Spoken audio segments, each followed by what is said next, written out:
by Mexican philosopher and art curator Ana Piqué. I requested her permission to reproduce it here. I don't have to read the whole thing, but in your handout, I thought everybody has a handout. Yeah, there is both the fragment of the text accompanying Tatiana Camacho's photographs and a brief and the Facebook post and a brief summary in English of the claim that this kind of art is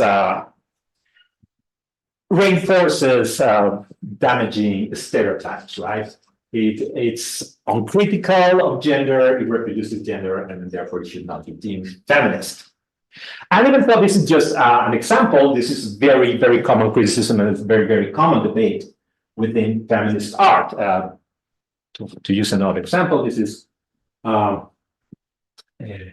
Linda Nochin, another art critic in Art Forum, in what year? 2003, right? She echoed a lot of the opinions of Piqué about how this sort of art is it reinforces stereotypes mostly, and thus it is damaging to women. There's again a piece, a fragment of her remarks for Art Forum in your handout if you want to read them. But something I like about the Nochin's point in Art Forum is that she does give like what does she think feminist art should be, right? And she gives a couple of examples. One of them being Sam Taylor Wood's self-portrait. Well, again, a fragment to fit the screen, and so she likes this kind of art. She thinks it does a better job in contributing to emancipatory project because it doesn't reinforce stereotypes. On the contrary, it challenges. Right? She also gives another example. Muchas gracias. I'm really blind. Okay, People at the Risk Ever Is Overall from 1987. This video installation.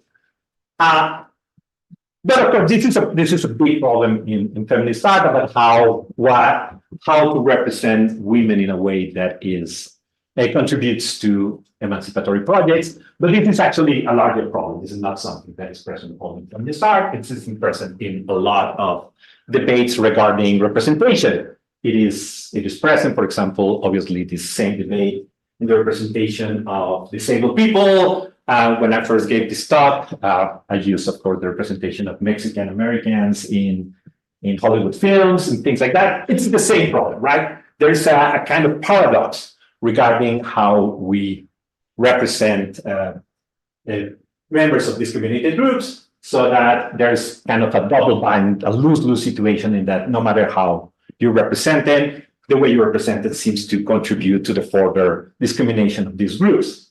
The idea is that the devaluation of stereotypical features is an important factor in the marginalization of certain groups. This is assumed in the debate, that how we represent people affects how we treat people.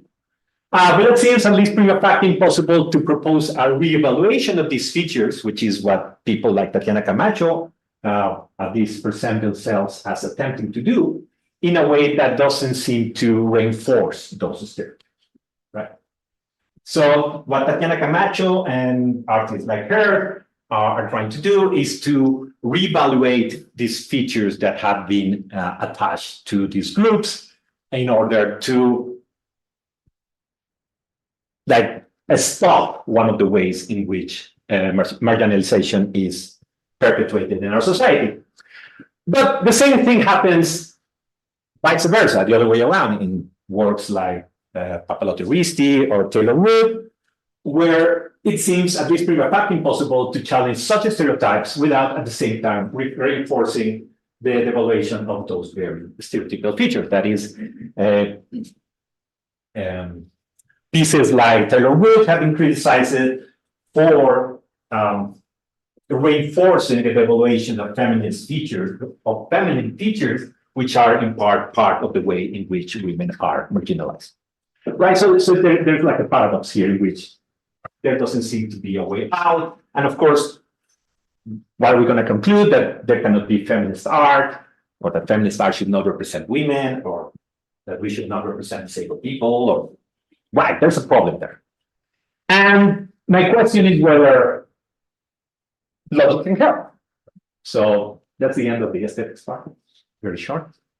But whether maybe logic can help here, right? And of course, whether kind of a feminist logic can help here. And I'm going to try to argue or do a little dance about how maybe logic could help to at least shed some light on this paradox and maybe show a way out. But of course, asking whether feminist logic can help has to mean, raises the question of what do we mean by feminist logic, or how can an intersection of feminism and logic help here, right? So what's the plan for today's talk? I started with a preliminary presentation of this paradox. Then I am going to say a little bit of why I think this can be called kind of feminist logic, how it fits within larger debates within the feminist approaches to logic. Then I'm going to sketch a logic of social expectations that is based on the traditional logic of stereotypes, but it has some amendments that I propose. For example, it introduces the notion of a target, and it is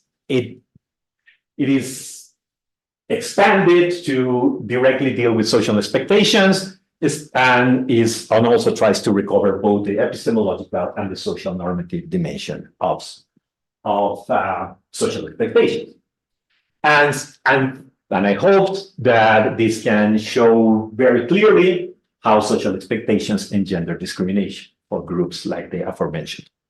So this will be like the end of the first part. And in the second, I'm going to try to show that it's helpful, trying to apply it to the aforementioned paradox of emancipatory. So I hope that the kind of extension of logic that I proposed in the first part can be shown to be useful for the emancipatory project by being applied to this problem in feminist art.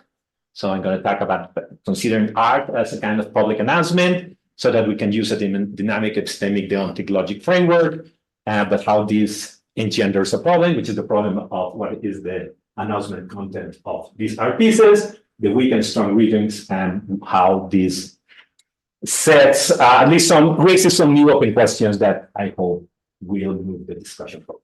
Okay, that is, I hope, sounds more or less interesting. It's worth staying with me for the next hour. Okay, so where would this kind of work fit within feminist approaches to logic?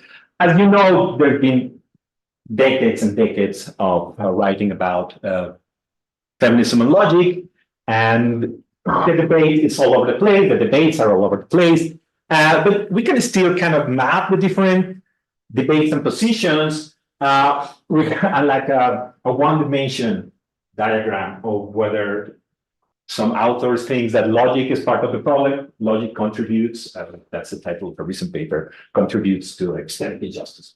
Right. So logic is part of the problem, and authors who, like I have written, who are more on the side of thinking that logic is part of the solution, right? So that either you defend that logic is the enemy of feminist goals and emancipatory goals in other fields as well, and therefore that it should be abandoned, that the way it construes rationality, the way it construes of rules and everything, sort of that is problematic, or on the other extreme, whether you think that there is a natural alliance, a natural convergence of goals between logic and feminism. Right.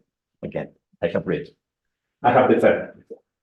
But most of the work is done in the middle, right? And thinking that there's a sense that there are some ways in which logic is part of the problem, but also logic is part of the solution, at least can be part of the solution.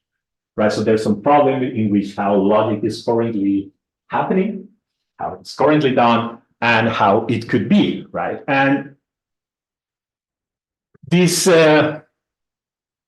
discussion about how logic is both part of the problem and part of the solution in itself can be divided in two ways in which people think about logic. This is a distinction that I always forget her name, I'm sorry. Helen Longino, I'm sorry. Helen Longino made back in the 80s between criticizing the actual content of the theories, in this case, the logical theories, and criticizing logic as a practice, as an academic practice, a scientific practice, how it is represented, how it's taught, how it is applied, of logic in a more broader sense. And of course, the limits are not very sharp. There are very strong relation between these two ways of looking at what we mean about when we say logic. And also between people who are debating how and whether logic is part of the problem or part of the solution in this more strict sense of the content of the logical theories, that there can be something like feminist logical laws. A lot of the work mostly is done on feminist rivals to classical logic, and very little work is done on feminist extensions. Oh, I'm sorry. What happened? Oh, that's because I didn't use this. Okay, on feminist extensions. So that's what I want to contribute. I try to show how we can use extensions of logic, especially, as you can say, intentional logic, to further feminist goals or to develop helpful tools for emancipatory projects. So that is where I want to contribute. And I think it is a space that has not been as explored as other spaces. But this is a very much a simplification of a more complex set of debates, the projection of a one dimension. So you can imagine of a lot of outliers. Okay, that's what I want to do, right? So my starting point is stereotyping. Of course, because we know where I'm headed, right? I'm going to use examples in feminist art. So of course, I'm going to start with the notion of stereotypes. But I'm not the first one to think about stereotypes in a logical framework. There's already a tradition of thinking of logic, of the logic of the stereotypes. Where in this traditional logic account, stereotypes are seen as systems of social inferences, right? The idea is that, well, a stereotype is a kind of ground for default inference, right? Mm-hmm. So the idea is that a stereotype is a structure of three parts.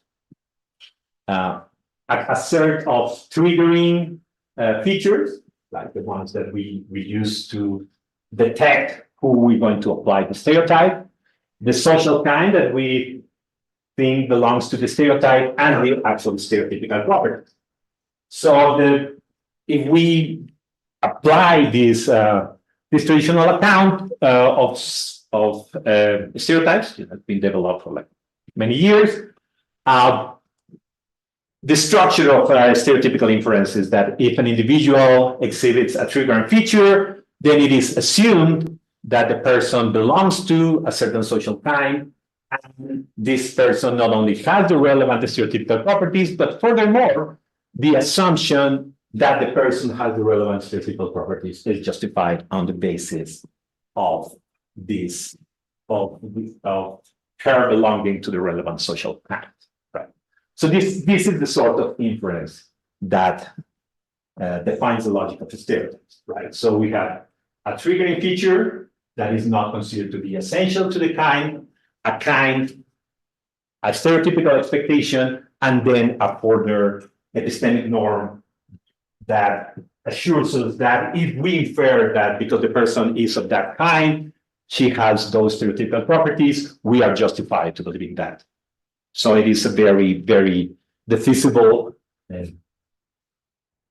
default assumption.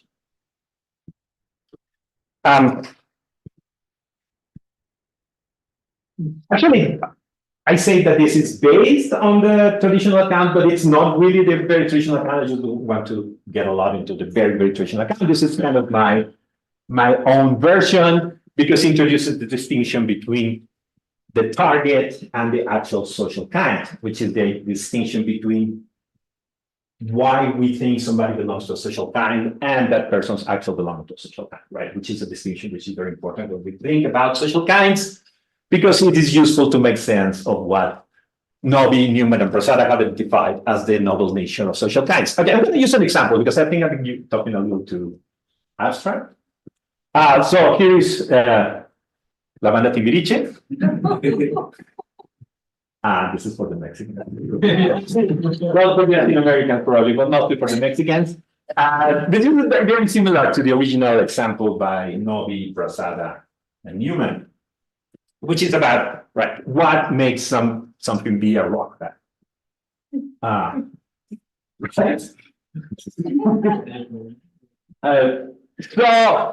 know they go like, yeah, of course you can, you can sell a lot of records, taking pictures with the instrument.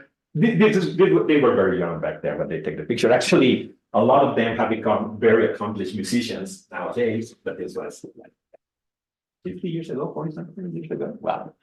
But Novi and Prasada's point is that like using your your electric guitars and your drum and running yourself a band and recording live albums like this one doesn't make you a rock band, right? You're still hip hop, right?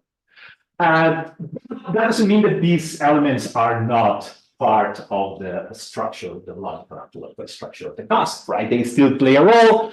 That is the role that I have called a target.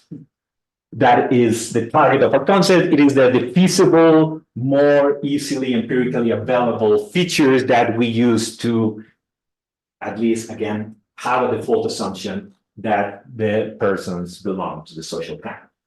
So in this case, you do have the feasible guide, but then the actual kind is something different, right? You can, as Novi and Prasada are very emphatic, you can have the targeting features and still not belong to the kind, and you can belong to the kind without.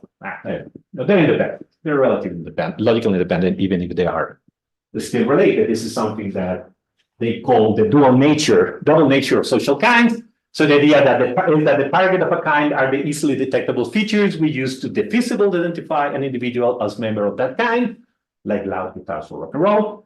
And they play a key epistemic role in social categorization because the essential feature of social kinds tend to be hidden and normative, right? They say like, what makes something be like real rock and roll? You cannot see it. You have to live it. Like rebellion, right? So since it's not visible, then you use these other features. And it is also useful to account for a lot of other important features of social kinds. It's been written a lot after Novi and Prasada's work on how phenomena like passing, for example, it's very hard to make sense of phenomena like passing without making this distinction. Yet, that doesn't mean that it's not controversial. Almost everything in social ontology, some metaphysical accounts of social kinds, the ones I call common sense in my 2021 paper, reject this distinction, right? But still, I think it's a good distinction. So I am helping myself to it, even if I'm not going to use it a lot in the rest of the talk. I'm sorry. Okay, so Timbiriche. But the reason why I really think this distinction is very important, especially when we're talking about, because I mean, Timbiriche is neither here nor there. But there are other phenomena where the distinction between target and the kind itself are perhaps more important. Because the point is that the stereotypes apply not only to members of the relevant social kinds, but also to those who show the distinctive features that trigger the relevant classification. And this is a very dramatic example. You probably know the case of Balbir Singh Sodhi, a Sikh person who was mistaken for a Muslim person and assaulted and actually killed in Arizona after 9/11, right? So here the attire is clearly the target that made him a target of the stereotypes, and it's had very dramatic consequences. That's why I think it's important, right? It's important to distinguish between targets and social. Okay, but again, part of the other part of this traditional logical account of stereotypes, at least as far as who started Wilkes, is that there are two kinds of social inferences that are constitutives of the logic of stereotypes. What I will call social expectations, which are these highly divisible default assumptions, but also social essences, right? We do treat some stereotypical features as essential, right? So that the entailments that are warranted over them are seen as necessary, right? And this is a very important distinction, I think, because even though both are default assumptions, both trigger default inferences, they differ. They have very important differences at the normative level, right? Because even though both are fallible, what happens when the inference fails is radically different, right? When the social expectation is not met, because remember, the social expectation is the default assumption that somebody is going to behave in a certain stereotypical way. Of course, a lot of people don't behave in such stereotypical ways, but the problem is what happens once a person that is suspected to behave in a stereotypical way doesn't. If the inference is a social expectation, then the conclusion is just that the person doesn't actually show the stereotypical, right? So it seems like a counterexample to the stereotype. However, when the stereotype is seen as a social essence, what is concluded is not that the person is a counterexample to the stereotype, but that the stereotype is right and the person actually doesn't belong to the kind, right? Yeah, right. So the point here is that even though both are default inferences of the form I already kind of spelled out a few minutes ago, that if the person has the trigger, then she belongs to the kind and she's expected to have this property, and our expectation that she behaves in stereotypical is justified by this, by her belonging to the kind. If she doesn't, then we conclude for some features that, well, it's a counterexample. Stereotypes are not essences. But when we conceive them as essence, then what we conclude is that this person, even though had the triggering properties, doesn't actually belong to the kind.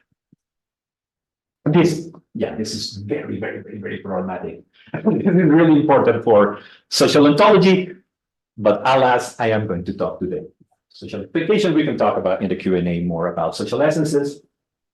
But because I think that the kind of stereotypical features that are at issue in the three problems like the ones we talked about in feminist art are more of the above kind social expectations, right? So this is just with formulas, what I just said before.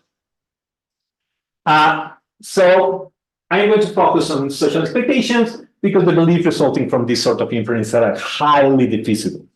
So there, at least in the traditional account of the stereotypes, these inferences are justified only in circumstances of empty or almost empty background, right? So that's why it's been interesting for logicians. Okay. But there are a couple of other features of, okay, as I said, this is mostly what has interested people who have worked on the logic of the stereotypes, right? That it helps kind of dialogical logic to have a starting point, right? So the question that people who work on the logic of stereotypes are mostly interested is how it is possible that we can talk to people with whom we know very little, right? And what are our background assumptions and how they work and things like that.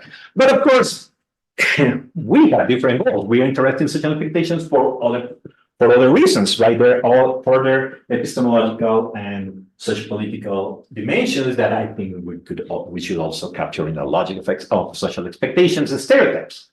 For example, that the insatisfaction of social expectation, unlike similar failures of default justification, derives a cost on the subject of the belief, not only on the epistemic agent that holds and mistaken belief. What I mean by this?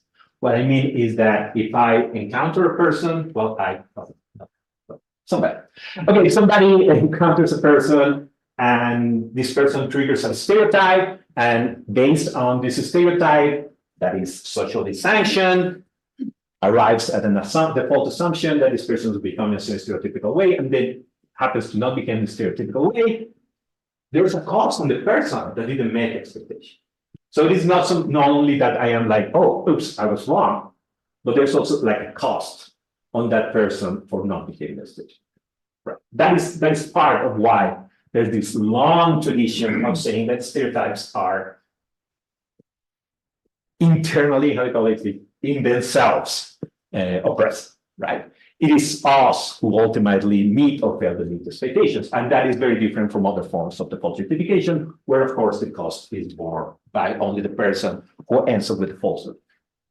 And I think this is important, and it should also be added to our logic of social expectations. But again, that is just like the tip of the iceberg, because social expectations do not only have an epistemic normative dimension, but also a social normative dimension. And this, of course, fortunately, can be easily captured within any deontic logical framework. So there is a sense in which we can say that we ought to meet social expectations, right? But what sort of ought is involved is important, right? I'm sorry, okay.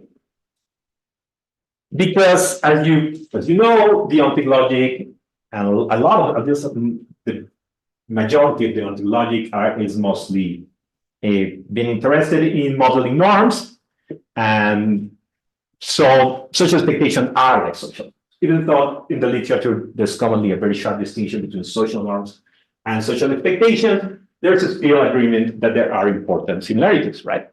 Not all social norms have the epistemic dimension of social expectations. That is, that not every time we have a social norm, we have a social expectation, because a lot of norms, we don't expect people to fulfill them, even though we do recognize them as actual norms.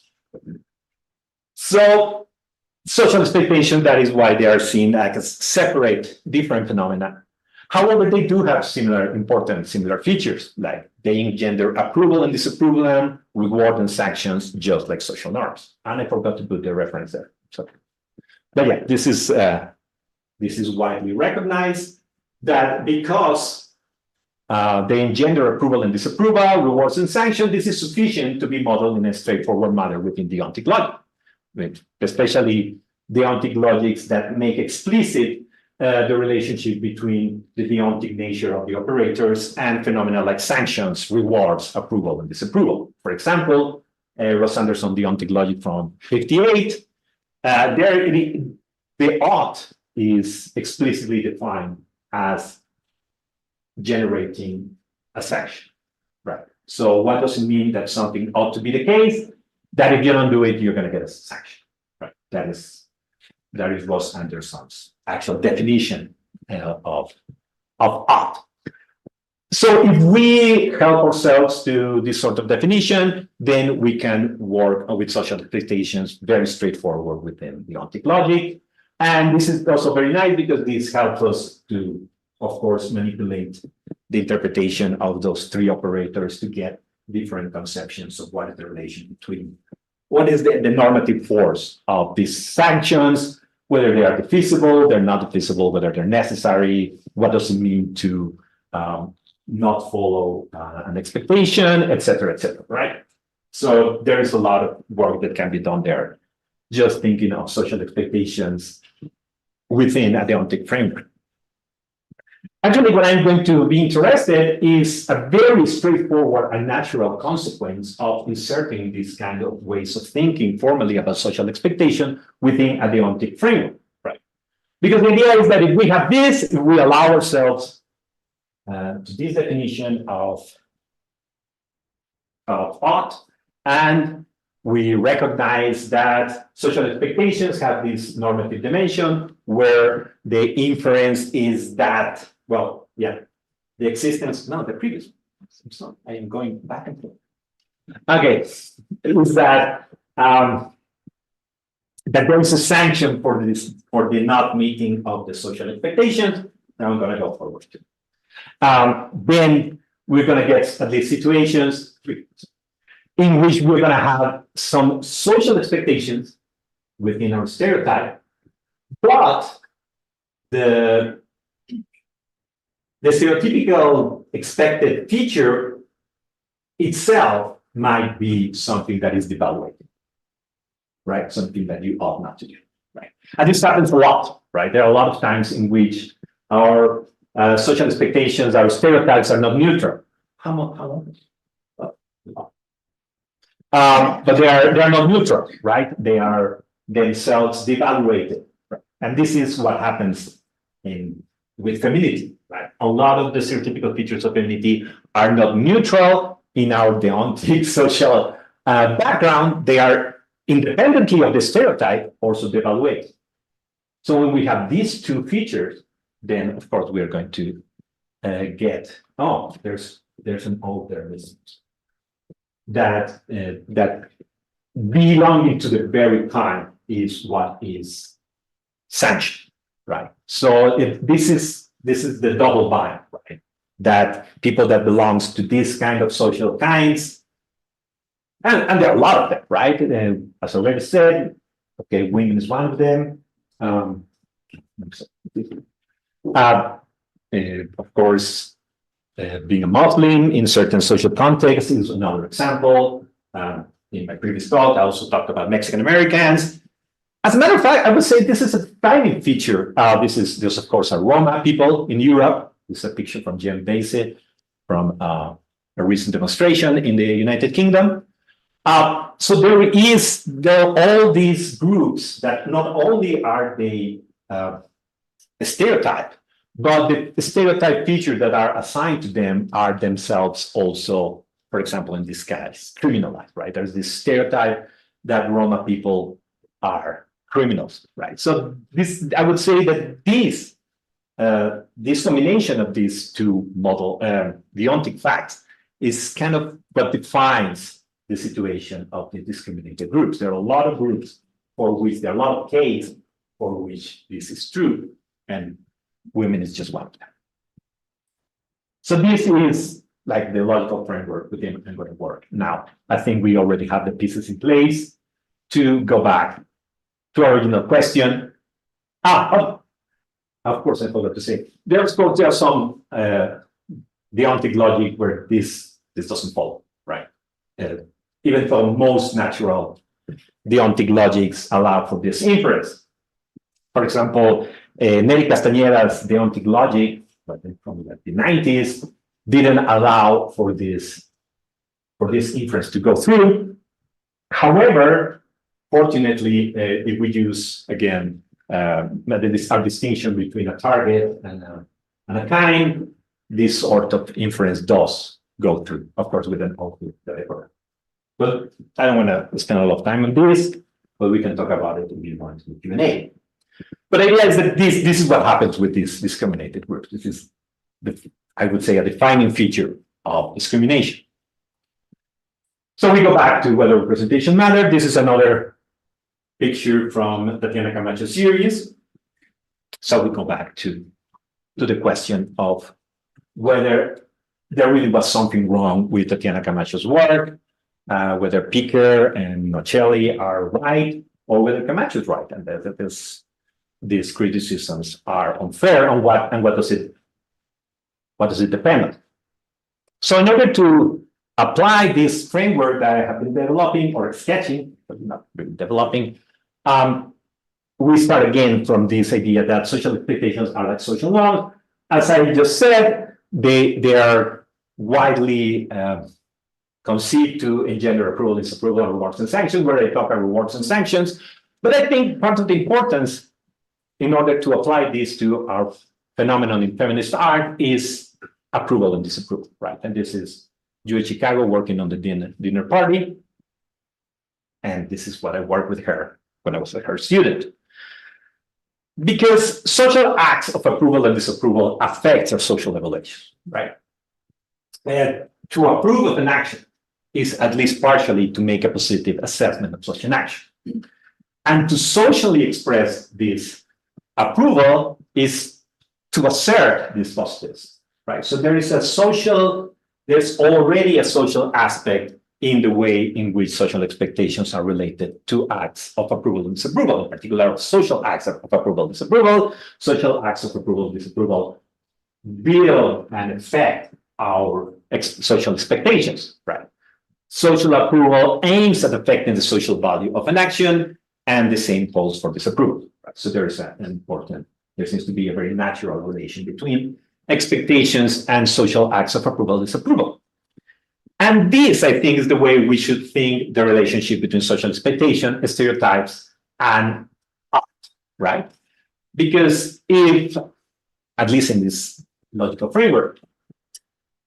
Because if these are seen as assertions or positive assessments, this suggests very straightforward that such acts can be modeled in a dynamic epistemic logic for the examen, for example, like the ones developed by Malta, Mons, and Solecki at the turn of the century. They started presenting this in the 90s. I think it wasn't published till the 2000 the first time. I don't know how familiar you are with them, but the idea is very simple, is that there's an action that puts forth this concept, right? So the idea would be something like a piece like Taylor Woods can be modeled as this being alpha piece. This asserts that it's okay to not have a certain topic, right? Something like that.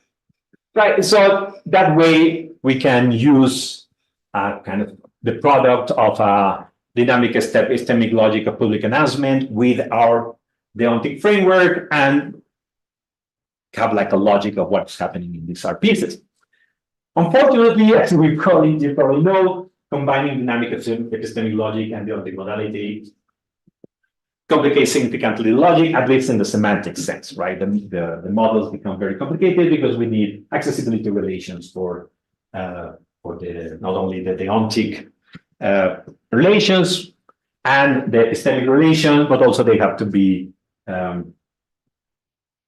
temporally indexed and indexed to the agents. At least in Balzac's model, which is a simpler one, this is all social and public, so we can dispense with individuals. So that would make us a little simpler, but still it's a pretty complicated logic. But the part that we need is not the complicated part, so we can go forward within this framework. Because the problem is going to be how we're going to get this reading of the art piece, right? So that, because at least there seems to be two readings available of the content of these art pieces, right? If we want to, again, the idea is that if we want to model them as assertions, as acts of approval, as they are commonly interpreted in this debate, then we need to know what is that they are asserting, right? Are they asserting that it is permitted to behave non-stereotypically or stereotypically, depending on which is the art piece, a piece like Camacho's or a piece like Taylor Woods, or what they're saying is that it should be awarded that people behave, for example, non-stereotypical or stereotypical, depending on the art piece. Because remember, permitted and obligatory here is understood in relation to awards and penalties, right? Not in any stronger sense or weaker sense. But it is not understood in its relation to social sanctions, right? So there's a weak reading where to approve of something is to say that it is permitted, and there's a strong reading where to approve of something is to say that it is obligated, it engenders rewards, or its violation engenders penalties. And this, of course, is going to make all the difference, because the weak reading of feminist art pieces like Camacho, Reese, or Taylor Woods, where to approve of something is to say that it is permitted, we give a reading in which, for example, a piece like Taylor Woods is telling us that it is okay to behave non-stereotypically. A piece like Camacho is going to tell us that it is okay to behave stereotypical. Both of them, of course, are rejecting one of the premises of the purpose, remember, of the discrimination, right? One is telling us we don't have to feel social expectations, and the one is telling us we don't have to develop what is socially expected of us, right?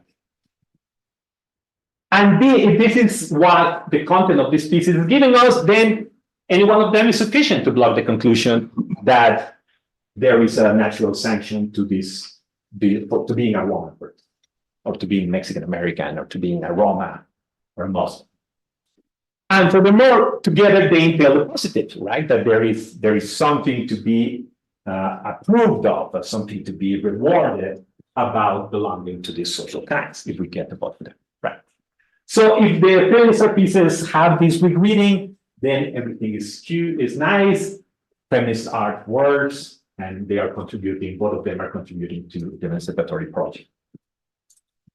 However, there seems to be a different available reading, which is the strong reading, where to approach to something is to say that it is obligatory, it's a more strong claim in which, for example, a piece like Taylor Woods would say that it is important to challenge the stereotype, right? We ought to challenge stereotypes. While a Camacho piece is telling us that we ought to reevaluate the features that are expected of us as women or Mexican Americans or whatever. Here, the content of each piece is not the negation of the premises of the paradox. On the contrary, it's a restatement of the very original premises that are engendering the discrimination, right? And that is what Piquet is pointing out. This is what Nacelli, I don't know how to pronounce her name, sorry, are stated, right? This is the way they are, the critics of pieces like Camacho are reading her work. Because this way it is clear that they are insufficient to block the conclusion, and therefore we should not be doing feminist art like this. So if I am right, this means that the whole issue boils down to the question of whether the correct reading of these pieces is the Greek one, where to approve of something to say that's permitting, which gives us a way out of the double bind, or the right reading is the strong one. As you can see also, people who defend one of them say that the one is the weak one and the other person is the strong one, and this doesn't solve the paradox, right? So what does that leave us, right? That leaves us with at least two questions, right? So we use the logic to make a kind of a conceptual, logical analysis of the problem, and this leads to at least two important questions grounded on this logical analysis. First, the empirical questions of how are these pieces being interpreted, whether this is, what is the actual effect these pieces are having, how are they actually being read, and another big question of how we can make sure that our pieces have the right content, which is the weak content, and are accurately interpreted that way. And I think getting to these questions, even though they might seem now very obvious, is a step forward in the debate, which we felt ourselves thanks to the logical framework. Thus, what I hope to have achieved today, I hope to have at least sketched some logical extension for interrelated social phenomena like stereotypes, social expectation, and discrimination, show how they are logically linked and how they can be fit very naturally within already available extensions of logic, and show that this logic has real-world application to actual issues in current emancipatory practices and activities. And thank you so much. I thought going too long. Thank you very much, Axel. We have 35 minutes for discussion. If you have questions or comments, please raise your hand. Julian, please. So this is a very naive question. Oh, so I was thinking about like one situation where people might be thinking about social expectations is the way women dress in various circumstances, maybe like religious head coverings and things like this. And some people think the right thing is sort of, women shouldn't wear these things, and other people think the right thing is they should keep wearing them. And there's a temptation to respond to this by saying, but they shouldn't be figuring out what to do by thinking about what the social expectations are. They should forget the social expectations, figure out what they want to do for their own reasons and their own motivations, and that's where the decision should come from. yeah, definitely. But it seems like there's a contrast there with like the way we're criticizing the art. Yes. And I'm wondering, is there something special about art that's supposed to be more governed by social expectations? Yes, that is the idea. The idea is that this is not just a personal decision, like this is an actual, like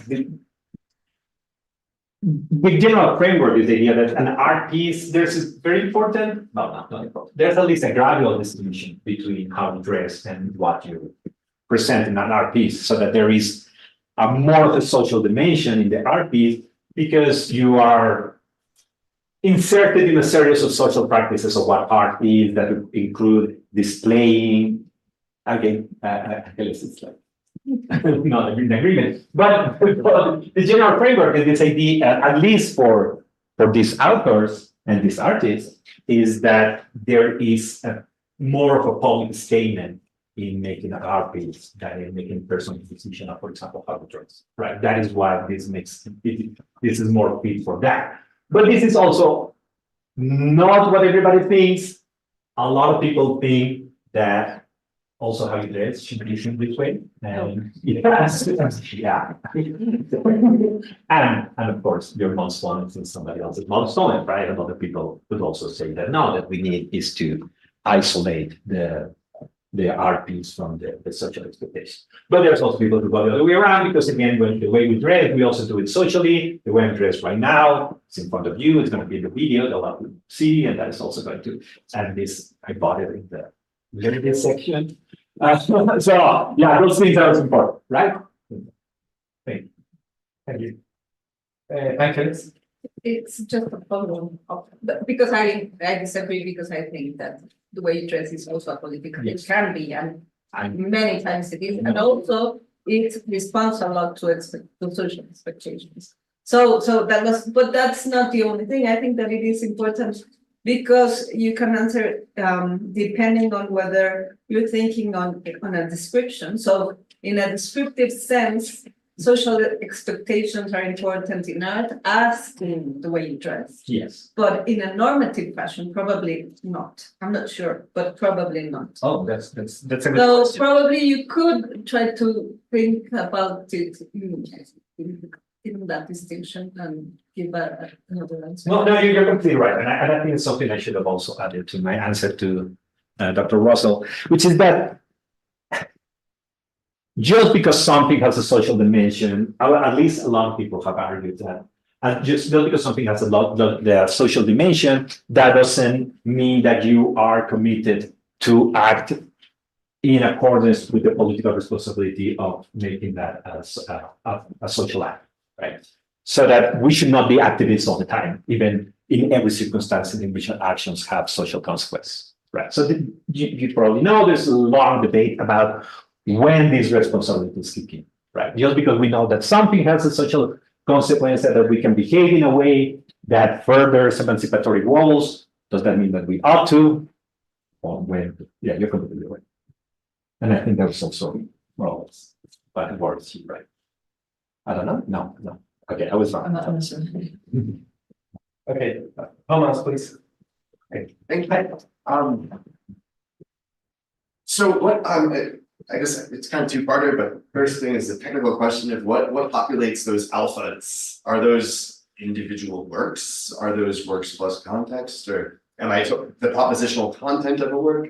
Okay, great question. These are actions. There are actions, right? Displaying. Exactly. So one of them, all the different actions involved in the art piece, right? So it could be displaying, it could be painting it could be criticizing it, like the kind of things that Picker are doing. Those are the things that constitute the big act within which the piece gets its concept and content. So yeah, at least in the original Balzac Mo's framework, so they're supposed to be actions, and this is also very in concordance with the vertical framework which these people are working in, which what's important is not the object, but what we do with the object. And that's also why it is not just that somebody's depicting a certain way, but that the way it is depicted makes it an approval or disapproval. Is that better? Yeah. So if I can follow up. Yes, So please. what was on my mind was and this is gonna probably maybe hopefully naive, I don't know, but it's something like Cindy Sherman, like the sort of housewife series of photographs, right? I mean, I can see how displaying that could trigger either of these two readings. You could view it as a, like it's a obliged that you reject the housewife, or like view it as femininity is compatible with not being a housewife. But there's another possible use, which I don't know. 1,000 years from now, archaeologists go and uncover these things and find it to be like great propaganda for why, look at how happy she was. She's happy, but this is women should be doing their housework. That's why we have this art, and that's a wholly other alpha in that case. Exactly. So all I can say is that you're right. That makes I agree. together. Exactly. Yes. Yeah, that makes sense. Thank you. Thank you. Okay, anyone else? Yes. I have a question regarding the interpretation of art, Yes. because there's also beauty in art. And my question is, doesn't this applying logic to solve these issues, doesn't it get into the beauty part of art? I was trying to look up her name, but the last name will have to do. I rely too much in technology for remembering names. Ansco has this term, functional beauty. Okay. That applies whenever you realize what the author meant Yes. to say with a piece of art. And she also applied it to experiments. Yes. So can that be something we can use here? Yes, definitely. I think the beauty part of the piece of art is getting a little bit lost. As I said, I was a student of Peg Brand, and Peg Brand is very much in agreement with you, right? I mean, this doesn't mean that we can leave beauty out of theory of art, right? And you're completely right, at least for one of the reasons why we cannot leave beauty out of this sort of account. Because as I said before, but maybe I didn't emphasize it enough. When we conceive of these art pieces as kind of assertions, right? That doesn't mean that they are going to be accepted, right? When you make a social assertion, you say, I evaluate this. I think this is important, and I think this should be paid attention to, listened to, and that this should be incorporated in our dialogue of what it is to be a woman, or what it is to be Roma, or things like that. You need your act to be incorporated, right? You run the risk of being silenced, as you know, you're a lot of times, right? Especially if you have this kind of content in your assertion.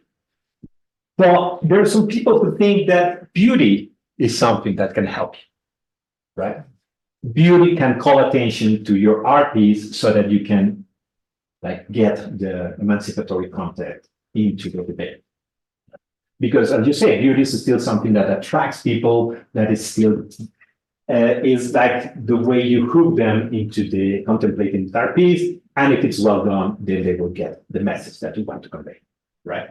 So that is one way in which beauty is being incorporated into this debate, right? It plays a role in what happens after you make the assertion, right? After you make the social act of approval. Here, of course, I didn't go into everything that could go wrong or everything that should go right in order for the approval to actually become part of the social expectation. But there's a lot there that can happen, and a lot of people think that beauty is going to play a role there. But again, there are people who are on the other side who say that no, because the problem is, especially within feminist art, is that beauty is also part of the stereotypical features that are being debated. I'll change the word. Okay. Not beauty, but aesthetic values. Yeah, functional beauty. Functional Exactly. beauty. Okay, functional beauty. Values. This idea. Okay, functional beauty, as far as I remember, is what happens when you actually get a message, right? So that is like one of the at least necessary conditions for the process to succeed, right? So your pieces have to be at least functionally beautiful, clear or something like that. So that, yeah, you can, they're still part of what makes the art piece actually have an uptake and actually affect our social expectations. So yeah, you're completely right. Thank you. Yes, great. That to follow up on that, wouldn't the beauty or the be what makes something art, and the paradox is feminist art? I mean, so they're really like it's not the debate isn't around that these are artworks. It's about whether the category is feminist or not feminist. You're completely right. Actually, that would even be a better way. But I think that might help here. Yeah, that's true. That would be even more helpful. Yes. Yes, please. Thank you, Axel. How many tools of classical analytical logic you need to block the conclusion? Great question, Frank. I don't know.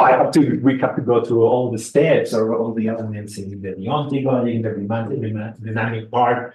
I mean, you can actually have, if you are only interested in just modeling the paradox and how it can be cut or not, then you can do that with propositional logic. But that is not what I was trying to get here, right? I was trying to develop, because that, even though this is the last part, this is an application, not the goal, not the ultimate goal, not the main goal, exclusive goal. So if you mean necessary, like in strong sense, that's different. But again, if the goal is the other one, to try to make sense of the logical relations between stereotypes, social expectation, and discrimination, then yeah, I think you're gonna need dynamic, epistemic, and deontic tools. Yes. Thank you. But that's a great one. You're right. Okay, anyone else? Thomas, yes. I have a big ask. Yes. You described the paradox in very informal terms. Yes. And then we transition to the solution in very formal terms. Yeah, too much to ask that you got a marker, or like, would you walk me through it and connect the natural language to the symbolese a little bit? Yes. I Because I'm think kind of slow, sorry. no, you're not at all. Yeah, there's no way. Okay. Or just the paradox, or also the solution? I can hear the shebang if that's, I mean, if nobody objects. Okay. So the paradox is based on the strong reading, right? So the premises would be these two art pieces and the these objects, right? The idea is that we are in a social context in which the relevant kind is expected to behave in a certain stereotypical way, but this stereotypical way is also developed, right? So these are the four premises, and the idea is that you still get, I'm sorry, there's an odd on the other side. We still get a conclusion that defines discrimination, right? Even though what they would want and what you get from the weak reading is that if you add to these two premises, the weak reading, you do block the conclusion. Okay. That would be the formal, the fast marking of how the paradox would work. Why do I call it a paradox? Is because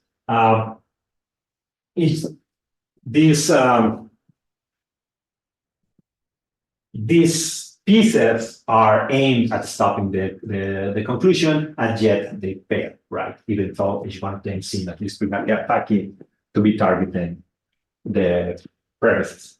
But because there is a tension between the two premises, the way one tries to like attack this one reinforces this one, and the one that attacks this one reinforces this. So we need one that attacks this one without reinforcing this one, and vice versa. And that's what you get with the weak reading. Okay. You have this written up? I'm sorry? You have this written up? Uh, Like, is there a draft of something? On which part? This whole thing. I could sit and reflect on. Okay, okay, here's a sad story. I don't know if it's a sad story.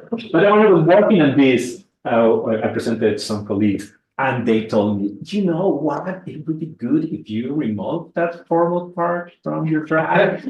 I think that is going to reduce a lot the people who would read it.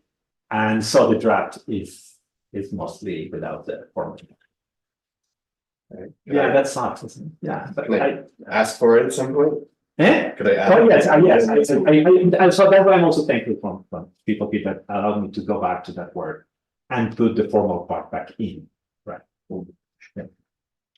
Thank you. You're welcome. But there's the informal part is very developed with a lot of examples and things. Okay, more questions? Yes, please. Me voy a atrever a, Yeah, you can do it in Spanish. I forgot to say, I'm sorry. I am very sorry. bueno, me voy a atrever a hacer una relación intertextual de Ajá. algunos elementos que comprendí de su conferencia, Ajá. relativos, bueno, a tres categorías que puedo revisar, que son en primer lugar la proposición de una teoría o una propuesta deontológica para poder entender lo que es Yes, el feminismo a partir de unas categorías, entre ellas los estereotipos, que estarían ligadas pues al marco de la lógica. Hay un texto muy importante, no sé si usted lo habrá revisado, que se llama Feminismo Bastardo, No. de María Galindo. Bueno, Okay. igual fue publicado en 2022 acá en México. Ajá. Y bueno, retoma algunos aspectos de los que usted hablaba en este momento, entre ellos precisamente el feminismo, y cómo dentro de esta categoría pues entra a ser el arte como un elemento de subversión también para pues resaltar esa construcción social que se viene igualmente generando. Mi pregunta sería, dentro de esa visión del arte, ¿el feminismo puede ser visto como una ideología para usted dentro de esa propuesta que está asumiendo a partir de la lógica como una respuesta para poder entender ese feminismo? Oh, that's a great question. Podríamos decir que ese feminismo está ligado a cualidades intuitivas y receptivas dentro del arte. Good, great. Yes, okay. So lo voy a decir primero en español and then I'm going to translate. Pero sí, tú tienes toda la razón. Yo no, más que una ideología, lo veo como un proyecto dentro de una familia de proyectos emancipatorios. ¿Ok? Entonces la idea es que lo que estoy describiendo aquí, es hecho. Esta es la parte descriptiva del fenómeno, ¿no? Entonces quiero hacer un diagnóstico de la manera en la cual se dan estos tipos de opresiones, de discriminaciones, y luego entender a estos proyectos emancipatorios cómo tratar de que esto, que es lo malo, digamos, que está pasando, ¿okay? Muy simple. Entonces, más que una ideología, es un proyecto emancipatorio. Es la búsqueda de qué acciones nos van a llevar a una situación en la cual esto se avanza. ¿Okay? Y entonces eso es lo que permite que el análisis lógico nos pueda decir qué es lo que falta, qué es lo que será suficiente, qué es lo que se necesita. ¿Okay? Es que, ¿verdad? Eso es lo que defiendo más o menos en mi artículo del 2004. Que si hay el sentido en el cual hay una convergencia entre lógica y feminismo es precisamente porque la lógica por lo menos tiene el potencial de ser el tipo, por lo que la lógica misma es, ¿no? Sin tener que cambiarle mucho, una herramienta de análisis de la situación, de lo que puede suceder, de lo que es necesario y lo que es suficiente. Y eso es el tipo de conocimiento que nos sirve si tenemos un proyecto como un proyecto emancipatorio como el feminismo. ¿Ok? Okay, English version. Why is this feminism, or why? What am I doing here? Right. So in my 2004 paper on logic and feminism, I claim that logic and feminism are very natural allies. And of course, I'm not the only one to have said this, because as a tool of analysis, it can be very helpful to emancipatory projects. So what I'm trying to do here is kind of show that yes, it can, not just claiming that it can, but actually show that it can.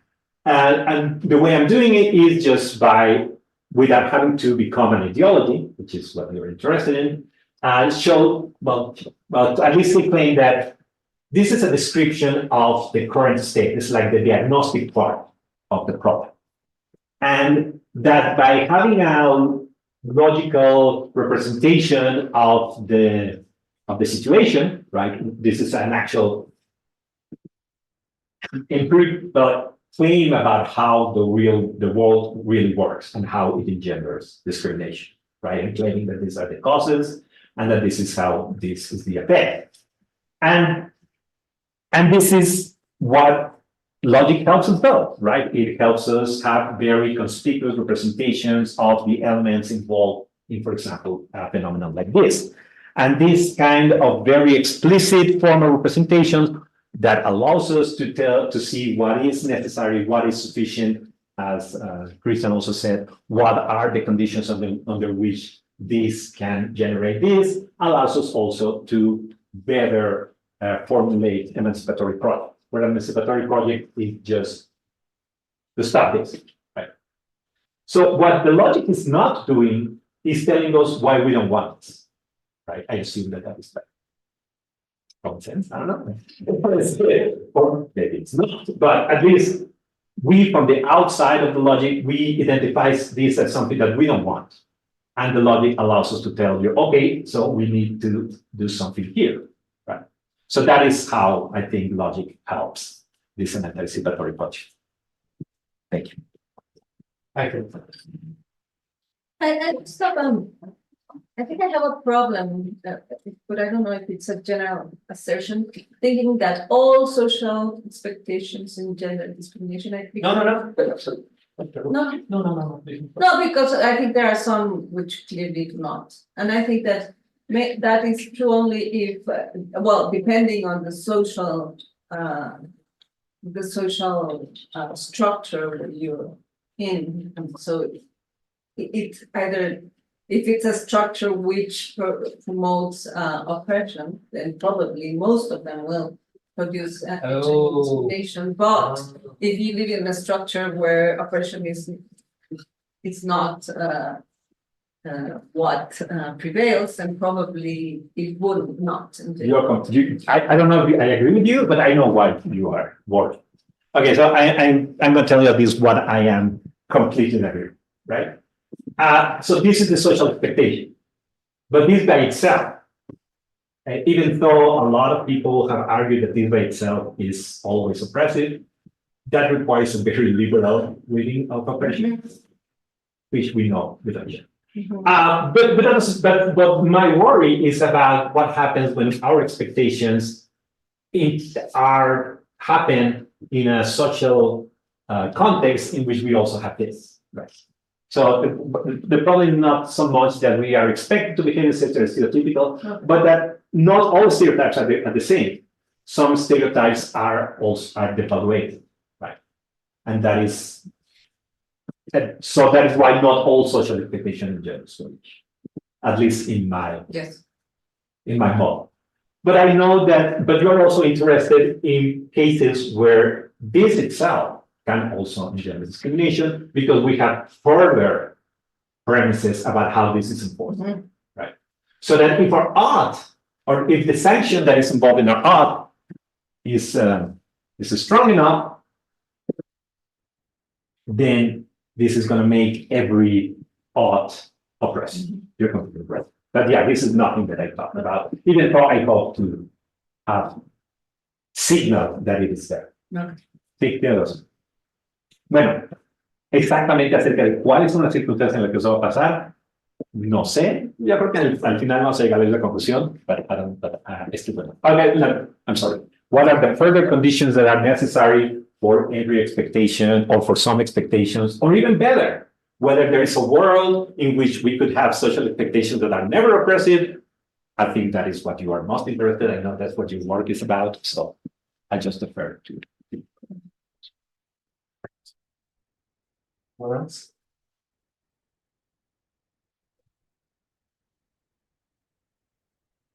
Okay. I think we have. You don't have 10 a minutes. question, Miguel? Yes, but my question is naive. I know. Actually, I don't understand what did you decide to use Baltac most framework? And I'm very sensible. yeah, okay, okay. This whole topic, like flashback Indiana 90s, but that was there working in the library. Okay, So I became very, I mean, I saw it be there a lot. yes. I am very familiar. So, but you have better, a better problems. No, just curiosity. Okay, yeah, I'm just very familiar. Yes, okay.